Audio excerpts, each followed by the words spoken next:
your golden rule you talk about on Instagram makes a lot more sense now. Yeah, you got to race to get better at racing, and that's something that Fact.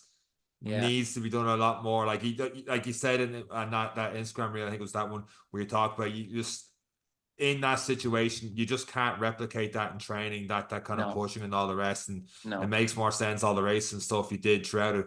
But changing gears a little bit from racing, and when you were talking about that gaps and stuff, you have a reel when you did the pacing last year for the elite women.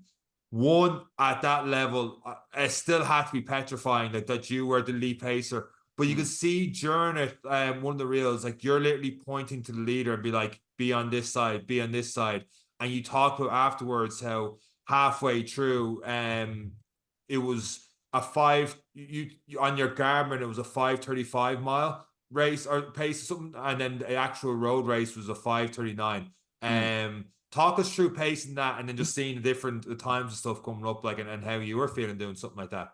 Yeah, so that was a cool experience, and like, you know, it was pressure in a different way, but exciting. And yeah, like, you know, when you're asked to lead the elite of any field, you have a job to do, and they're counting on you. And like, you have to, like, Dublin, as you know, like, the first half is sort of kind of uphill a little bit more.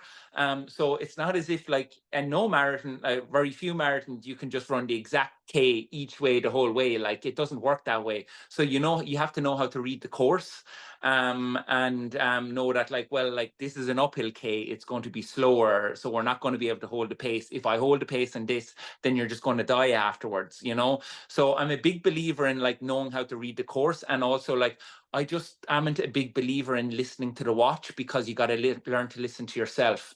And I think a lot of people kind of allow themselves to be dictated by the watch too much, or they maybe have their K splits on too much. The other side of it is that we all know that when we run a race with our Garmin, it comes up at, like, shorter distance than what it is, because we're not taking the exact tangents. And, like, when you're out there for 42 kilometers, you're not exactly on the exact line, and you must remember it's still satellite, like, it can be slightly off.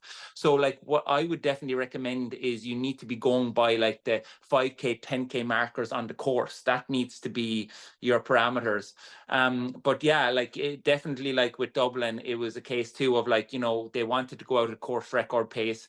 I went out at that for the first K, and I knew the women weren't coming with me, so I wasn't obviously going to run away in them, like, you know.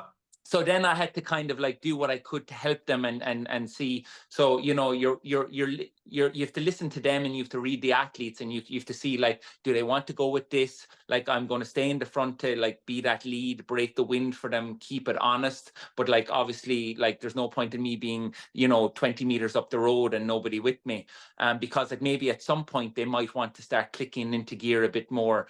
You're also there to guide them, like, you know, knowing the turns that are coming up, you know, taking the shortest tangents and stuff like that.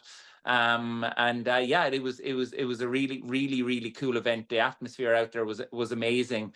But, like, definitely for the marathon, like, I think, like, it's key to kind of probably have the splits every maybe 5 kilometers as opposed to every kilometer, and learning how to read the course, and also knowing that, like, let's be honest, like, you know, you can go there with the best intentions, and, like, I say to those that I'm coaching to, I'm like, you can have the greatest training coming in, but when it comes to marathon day, anything can go. And you can't be like, let the watch dictate you. You got to learn how to feel your own body.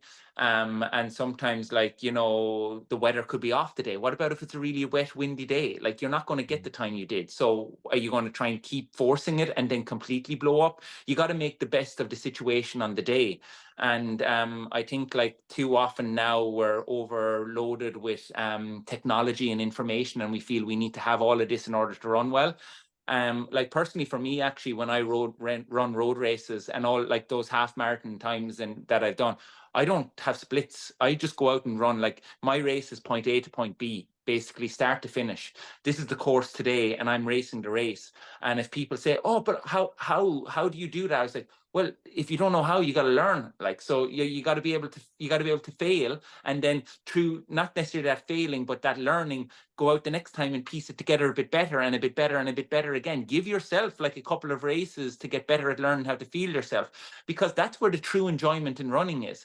Like, I love the fact that like I don't know what time I'm on till I turn into the finish and I see the clock. That keeps my enthusiasm going the whole race. How often have we all gone out and got scared by either we were running too fast or annoyed because the splits weren't where we wanted? And then that determines what the race is in your mind before you're even halfway through it, and it ruins the whole experience. And that's a shame, I think, you know. So I definitely think we need to learn how to race more. And I feel like racing is racing, you know, and I feel like just learn how to read your body and have fun with it more like that. And of course, maybe have your parameters, maybe if you're 5, 10K halfway, but don't be looking down on the watch, up and down the watch like a yo-yo, you know?